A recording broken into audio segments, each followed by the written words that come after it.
Okay, सो ये हमारा fourth and last episode है हमारे फ्री तुक्का स्ट्रैटेजी सीरीज का, जो हम रीनीट के लिए यहाँ पर चला रहे थे। बाकी के एपिसोड्स जो आपको फ्री प्लेलिस्ट के अंदर में मिल जाएंगे, लिंक फ्री प्लेलिस्ट का आपको डिस्क्रिप्शन में मिल जाएगा। जितने भी वीडियोस तुक्का ट्रिक्स के मैं यूट्यूब पे अपलोड किया हूँ रीनीट के लिए, नीट के लिए, सारी चीजें आपको एक प्लेलिस्ट के अंदर में जो है मिल जाएंगी। और तुक्का ट्रिक्स कोर्स में ऑफर भी 24 आवर्स का हमारे पास में चल रहा था, तो जिस दिन ये वीडियो अपलोड हो रही है आज, ठीक है, आज शाम तक वो ऑफर चलेगा। तो आप लिंक डिस्क्रिप्शन में दिया हुआ है, वहां पे जाकर आप एनरोल कर सकते हो। काफी अच्छा डिस्काउंट वहां पर दिया हुआ है, आप एक बार जाके चेकआउट करो। और कूपन कोड वगैरह सब कुछ आपको मेंशन्ड है, ठीक है। कल मैंने रिवील किया था एपिसोड 3 में 24 आवर्स के लिए हमारा एक्स्ट्रा डिस्काउंट था, ठीक है। सो अब यहाँ पर हम डिस्कस करते हैं कुछ और क्वेश्चंस। हमारे पास में और बहुत सारे क्वेश्चंस हैं कोर्स के। एक बार फीचर मैं आपको आगे एक बार और बता दूंगा जो नए स्टूडेंट्स हैं उनके लिए। सो रीनीट 2026 तुक्का स्ट्रैटेजी सीरीज का ये हमारा एपिसोड नंबर 4 है और लास्ट एपिसोड है। मैंने आपको एपिसोड 1 के अंदर में क्वेश्चंस कराए, एपिसोड 2 के अंदर में मैंने आपको क्वेश्चंस कराए, एपिसोड 3 के अंदर में मैंने आपको पूरी स्ट्रैटेजी डिस्कस करी कि किस तरीके से आपके मार्क्स बूस्ट होते हैं। अल्टीमेट स्ट्रैटेजी थी वो।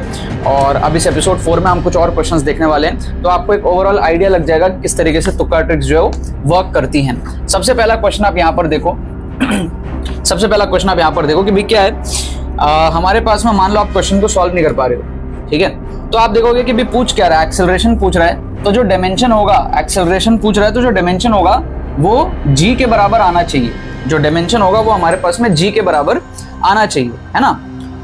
अब आप देखो ऑप्शन ए में जो डायमेंशन है वो mg के बराबर है, ठीक है। ऑप्शन बी में g/m के बराबर है। ऑप्शन सी में और ऑप्शन डी में आप देखो जो डायमेंशन है वो g के बराबर है। म्यू दिया हुआ है, म्यू तो डायमेंशनलेस है, तो या तो आंसर ऑप्शन सी होगा या तो आंसर ऑप्शन डी होगा। क्या आपको यहाँ पर बात समझ में आ रही है कि भाई डायमेंशन अगर आप देखोगे तो सी और डी में से आंसर होना चाहिए कि भाई एक्सेलरेशन पूछा तो जी के बराबर डायमेंशन आना चाहिए। mg के बराबर डायमेंशन नहीं आएगा, g/m के बराबर नहीं आएगा।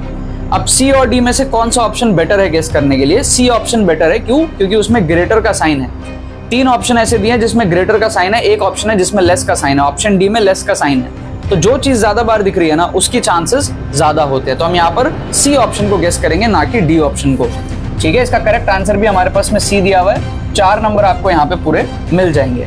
एटलीस्ट ए और बी तो श्योर शॉट नहीं होंगे, ये हमको डायमेंशन से समझ में आ गया। फिर आप देखो क्वेश्चन नंबर 2 को। इसको अगर आप देखते हो हम इसमें कैसे तुक्का मार सकते हैं कि भाई बोल रहा है ball is drop from a high rise platform eight t=0 starting from rest. 6 second बाद क्या हो रहा है, एक और हम जो है बॉल को फेंक रहे हैं उसी प्लेटफॉर्म से किसी स्पीड v से। अब दोनों बॉल मीट कर रहे हैं 18 सेकंड बाद, और what is the value of v अपने को पूछ रहा है। तो बेसिकली क्या हो रहा है, पहले एक बॉल हमने रिलीज किया तो वो नीचे आ जाएगा। जब वो नीचे आ जाएगा 6 सेकंड बाद, 6 सेकंड में उसकी स्पीड कितनी हो जाएगी? 60 हो जाएगी, 60 मीटर पर सेकंड हो जाएगा। एक्सेलरेशन क्या होता है? 10 मीटर पर सेकंड स्क्वायर, मतलब कि हर एक सेकंड में स्पीड 10 से बढ़ेगा, है ना। नीचे धरती का प्रकोप क्या होता है? g 10 होता है। तो मतलब जब बॉडी नीचे आ रही है, बॉल नीचे आ रहा है, हर एक सेकंड में उसकी स्पीड 10 से बढ़ रही है ना। तो 6 सेकंड बाद कितना हो जाएगा? 60 हो जाएगा।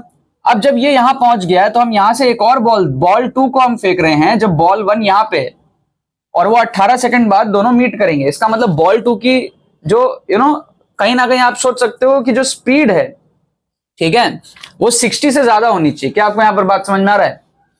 क्योंकि इसकी स्पीड हर सेकंड में 10 से बढ़ेगी, इसकी भी स्पीड हर सेकंड में 10 से बढ़ेगी, ठीक है। अगर हम इसकी स्पीड से ज्यादा स्पीड से फेंकेंगे ना, तब चांस है कि वो जल्दी से मीट कर जाएगा। क्या आपको बात यहां पर समझ में आ रही है? क्योंकि ऑलरेडी 6 सेकंड हो गया, इसकी स्पीड ऑलरेडी 60 पकड़ चुका है। तो आप देख सकते हो ऑप्शंस को कि भाई अगर 40 का स्पीड हो, 55 का स्पीड हो, ठीक है, अगर 60 का भी स्पीड हो, अगर मैंने मान लो इसको 60 से फेंका, ये ऑलरेडी 60 पे है, तो ये 0 से 10 पहुंचेगा 1 सेकंड बाद, तो ये 60 से 70 पहुंचेगा 1 सेकंड बाद, ठीक है। तो गैपिंग और ज्यादा बढ़ जाएगी। तो इसका मतलब स्पीड बॉल 2 की 60 से ज्यादा होनी पड़ेगी, तभी ये दोनों मीट कर सकते हैं, वरना ये स्पीड में निकल जाएगा। क्लियर है? तो इसका मतलब ऑप्शन ए यहाँ पे करेक्ट होगा। ऑप्शन ए, क्योंकि यहाँ पर स्पीड जो है 60 से बड़ी है, तो इसको आप तुक्का लगाओगे, आपका आंसर सही हो जाएगा। 74 से अगर फेंकोगे तब क्या है, पीछे से वो स्पीड में आ रहा है इसके कंपैरिजन में, तब वो मीट कर पाएगा। तो सॉल्व करने की जरूरत नहीं पड़ी, हम यहाँ पर ऐसे इंटेलिजेंट गेसिंग कर पाए। फिर आप देखो क्वेश्चन नंबर 3। यहाँ पे इस टाइप के क्वेश्चन में मैं हमेशा कहता हूं, हमेशा क्रॉस कॉम्बिनेशन को आप मार्क करा करो। जैसे आप देखोगे लो और हाई का कॉम्बिनेशन सही है, और हाई और लो का कॉम्बिनेशन सही है। हाई हाई लो लो ऐसे ऑप्शन को मत गेस करो। 90% ऑफ द टाइम्स आप देखोगे नीट के अंदर में ऐसे क्वेश्चंस जब भी आते हैं क्रॉस कॉम्बिनेशन आंसर होता है। तो अगर आपको गेस वर्क करना है यहाँ पर low high option A, high low option D, A या फिर डी में से आपको गेस वर्क करना है। बी और सी को आप एलिमिनेट कर दो, 90% चांस आपका एलिमिनेशन सही होगा। करेक्ट आंसर इसका दिया हुआ है ऑप्शन डी। क्लियर हो गया? ठीक है, फिर आप देखो क्वेश्चन नंबर 4 को यहां पर क्या दिया हुआ है कि भाई sp2 हाइब्रिडाइजेशन किसमें होगा। अब मान लो ये NO2 माइनस और NH2 माइनस, ये सब आपको देखने में दिक्कत आ रही है। BF3 सबसे आसान है, ठीक है। BF3 तो आपको पता है सबसे आसान है कि भैया हमारे पास में 3 फ्लोरीन के साथ जुड़ेंगे, कोई लोन पेयर भी नहीं आएगा, क्योंकि hydrogen, helium, lithium, beryllium, boron, boron के अंदर में 5 होता है, 2 और 3, ठीक है। तो outer electron outer most orbit में 3 होगा, जो 3 कनेक्ट हो जाएगा। एकदम सिंपल सा है, हमारे पास में sp2 हाइब्रिडाइज्ड हो जाएगा, कोई दिक्कत वाली बात नहीं है। हाइब्रिडाइजेशन नंबर यहाँ पर 3 आ जाएगा। क्लियर है? तो sp2 BF3 के लिए तो होना है, ये तो तय है। तो आप क्या करो, बी और डी में से गेस वर्क कर दो। 2 ऑप्शन एलिमिनेट किया आपने, 50% आपकी यहाँ पर तुक्का एक्यूरेसी रहेगी। ऑप्शन एलिमिनेट करके आप यहाँ पर गेस वर्क कर सकते हो। तो देखो यहाँ पर NO2 माइनस भी था, NH3 भी था, H2O भी था, NH2 माइनस भी था, इतनी सारी चीजें थी, BF3 भी था। बट हमने इन 4-5 चीजों में से सिर्फ एक चीज चेक किया, BF3, जो कि सबसे सिंपल था, और हम उसके थ्रू 2 ऑप्शन एलिमिनेट कर पा रहे हैं। तो ऐसे आपको क्या करना है ना, थोड़ी नॉलेज पे एलिमिनेशन करना है। अगर आपको कम नॉलेज है, पूरा नहीं कर पा रहे हो, तब भी आपको एलिमिनेशन करके जो है अच्छे एक्यूरेसी के साथ में तुक्का मारना है। लास्ट वीडियो एपिसोड 3 जरूर से इसके बाद जाके आप देखना, उसमें मैंने पूरी साइंस, पूरी मैथमेटिक्स, पूरी प्रोबेबिलिटी, कितने मार्क्स आपके बूस्ट हो सकते हैं, वो सारी चीजें डिस्कस करी थी। इसके वीडियो खत्म होते ही तुरंत जाना, वेट मत करना, टाइम ज्यादा नहीं बचा हुआ है आपके पास में, ठीक है। एपिसोड 3 में मैंने सब कुछ रिवील कर दिया था। यहाँ मैं आपको बस एक फाइनल प्रैक्टिस करा रहा हूँ, बाकी चीजें देखो आपको कोर्स के अंदर मिलेंगी। कोर्स जब आप एनरोल करोगे इसके अंदर में, एक तो आप कूपन कोड यूज कर लेना। काफी सारे स्टूडेंट्स डिस्काउंट मांगते रहे, तो उनको कूपन कोड वो डाल के देखते ही नहीं है कितने कम प्राइस में आपको मिल रहा है। TTFM 500, इस कूपन कोड को आप लगा लेना। और 24 आवर्स का हमारा डिस्काउंट भी चल रहा था, ठीक है। तो वो कुछ देर और चलेगा, आप जाके चेकआउट कर सकते हो। इस कूपन कोड को आप लगाओगे, काफी कम प्राइस में आपको कोर्स एनरोल हो जाएगा। 2000 के अंदर में ही आपको काफी कम प्राइस में एनरोल हो जाएगा। 100 to 150 मार्क्स आप इस पे बूस्ट कर सकते हो, ठीक है। ऑलरेडी 3 मई के पेपर में प्रूवन है, 3 मई का पेपर भी इसके अंदर में कवर होगा। 40 एपिसोड्स इसके अंदर में होंगे। रीनीट का हमारा अपग्रेडेड तुक्का ट्रिक्स कोर्स है, और स्ट्रक्चर्ड मैनर में आप सारे ट्रिक्स सीखोगे। प्रॉपर रिस्क मैनेजमेंट आप देखोगे, प्रॉपर माइंडसेट आप डेवलप करोगे। फुल पेपर तुक्का ट्रिक्स आप लेटेस्ट 4-5 साल के नीट के पेपर्स के अंदर में देखोगे। जो 3 मई का पेपर था वो भी इसके अंदर में कवर होगा, और लास्ट 20 साल के PYQs के थ्रू आप तुक्का ट्रिक्स इसके अंदर में सीखोगे, ठीक है। तो आपका नेक्स्ट लेवल यहाँ पर जो है 400-500 से ज्यादा क्वेश्चंस आप इसके अंदर में कवर करने वाले हो तुक्का ट्रिक्स से। और सारी चीजें आपको स्ट्रक्चर्ड कॉम्पैक्ट वे में 15 घंटे के अंदर में आप सीखोगे, कम टाइम के अंदर में आप सीखोगे। तो अगर आपका स्कोर मान लो एकदम 0 पे है ना, तो आप यहां से 200 प्लस जा सकते हो आराम से। अगर आपका स्कोर मान लो 360 के आसपास है ना, तो आप यहां से 450-500 इस रेंज को जो है टच कर सकते हो। मैंने सारी स्ट्रैटेजी आपको बताई हुई है। 50% एक्यूरेसी पे 500 प्लस जाता है, और 40% एक्यूरेसी पे 450 प्लस जाता है। अगर आप मान लो इस रेंज में हो, 540 की रेंज में हो, आप यहां से 600 प्लस जा सकते हो। ये सारी चीजें कोर्स के अंदर में प्रूवन होंगी, हवा में बात नहीं कर रहा हूं मैं, सारी चीजें विद डिमॉन्स्ट्रेशन है। लिंक डिस्क्रिप्शन में जाके आप एनरोल करो। कोई क्वेरी हो तो हमारी टीम को आप व्हाट्सअप करो, व्हाट्सअप लिंक भी आपको डिस्क्रिप्शन में मिल जाएगा। फिर आप देखो क्वेश्चन नंबर 5। क्वेश्चन नंबर 5 में हमारे पास में क्या है? क्वेश्चन नंबर 5 में क्या होता है कि भाई मान लो आप इसको सॉल्व नहीं कर पा रहे हो, या फिर सॉल्व करने में टाइम भी लग रहा है। आप सिंपल समझो कि ऑक्सीजन की क्वांटिटी बढ़ते जा रही है। पहले O5 है, फिर O6 है, फिर O7 है। तो ऑक्सीजन बढ़ रहा है, मतलब नेगेटिव बढ़ रहा है। तो उसको कंपेंसेट करने के लिए P के ऊपर में जो प्लस चार्ज है वो ज्यादा आएगा। तो इसका मतलब क्या होगा, आगे जाते जाते जो चार्ज है बढ़ना चाहिए, जैसे कि 3, 4, 5 ग्रेजुअली बढ़ रहे हैं। समझ रहे हो आप बात को? ये ऑप्शन सही है, ऑप्शन डी। बिना सॉल्व किया आप यहां पर फट से गेस वर्क कर सकते हो कि भाई पहले ऑक्सीजन जितना था आगे और बढ़ा, आगे और बढ़ा, तो उसको कंपेंसेट करने के लिए जो पॉजिटिव चार्ज आएगा वो कम ज्यादा और ज्यादा हो जाएगा। तो ये वाला पैटर्न कहां फॉलो हो रहा है? कम ज्यादा और ज्यादा सिर्फ ऑप्शन डी में फॉलो हो रहा है। ऑप्शन डी को आप गेस वर्क कर दो, सही हो जाएगा आपका। 4 नंबर आपको मिल जाएंगे। क्वेश्चन नंबर 6 को आप देखो। क्वेश्चन नंबर 6 को आप देखो। पावर पूछ रहा है। पावर क्या होता है? सॉल्व करने की जरूरत नहीं है, आप क्या करो यहाँ पे गेस वर्क भी कर सकते हो अगर सॉल्व नहीं हो रहा है तो। पावर होता है वर्क बाय टाइम। एक तो देखो जो ऑप्शंस है ना, उसमें 1/2 2 ऑप्शन में दिया है। मैंने आपको कई बार पहले भी बताया है, कभी भी ऐसे ऑप्शन में आपको कोई नंबर, कोई स्पेसिफिक चीज 2 बार दिखे तो उसके चांसेस ज्यादा होते हैं। तो यहाँ पे हाफ और हाफ, ये 2 बार दिया, इसके चांसेस होने के ज्यादा है। अब डायमेंशन में क्या है? पावर वर्क बाय टाइम है, वर्क होता है एनर्जी, एनर्जी होता है हाफ mv², तो mv²/t का डायमेंशन आ जाएगा। तो mv²/t का डायमेंशन देखो कहां है, ऑप्शन ए में है और ऑप्शन डी में है। ऑप्शन बी में M B square by T square और ऑप्शन सी में भी M B square by T square का डायमेंशन है, वो दोनों एलिमिनेट हो जाएगा। ए और डी में तुक्का मारना, उसमें भी हम डी को प्रेफर करेंगे क्योंकि हाफ है, दो ऑप्शन में अपने को हाफ दिया तो हम हाफ को यहां पर इंक्लूड करके ही गेस वर्क करने की कोशिश करेंगे। डी ऑप्शन करेक्ट है, 4 नंबर हमको यहां पे मिल गए। राइट। क्वेश्चन नंबर 7 को आप देखो, इसमें हम कैसे गेस वर्क कर सकते हैं, कैसे हम ऑप्शन एलिमिनेट कर सकते हैं कि भाई यहां पर क्या दिया हुआ है ना कि पहले मास m था और वो रोटेट कर रहा है ओमेगा से, और दो ऑब्जेक्ट है छोटे मास m के, उसको हमने उसके ऊपर रख दिया। अब नया एंगुलर वेलोसिटी क्या होगा, तो आप इसको ऐसे सोचो कि जैसे मान लो कि हम अगर मास बढ़ा दें, अगर हम मास बढ़ा देते हैं, ठीक है, मास बढ़ाए हम एक तरीके से, क्या मास बढ़ा दिया ना तो ओमेगा कम हो जाएगा, ये सिंपल सा चीज है। ठीक है, आप सिंपल सोचो, अगर स्पीड v है, मैं भाग रहा हूं v स्पीड से, ठीक है सपोज, और ऊपर से मेरे ऊपर कोई बहुत हैवी सामान रख दिया जाए तो मेरी स्पीड स्लो हो जाएगी भागने की। इस तरीके से आप सोच लो कि भाई मास आते ही स्पीड कम हो जाता है, इस तरीके से कॉमन सेंस। तो यहां पर भी क्या मास आया तो ओमेगा कम हो जाएगा, एंगुलर वेलोसिटी कम हो जाएगी। तो आप खाली ये देख लो कि कौन कौन सा ऑप्शन है जिसमें ओमेगा कम हो रहा है। ठीक है, पहला ऑप्शन आप देखोगे तो न्यूमरेटर बड़ा है, पहला ऑप्शन आप देखो numerator is bigger than m plus 2m by 2m, तो वो 1 से बड़ा आएगा, तो 1 से बड़ा into omega will be omega से बड़ा, तो ऑप्शन ए पॉसिबल नहीं है। ऑप्शन बी आप देखो, ऑप्शन बी में आपका क्या है 2m upon m plus 2m, तो इसका हम एग्जैक्टली कह नहीं सकते कि क्या होगा क्योंकि हमको पता नहीं ना कि एग्जैक्टली वैल्यूज क्या है।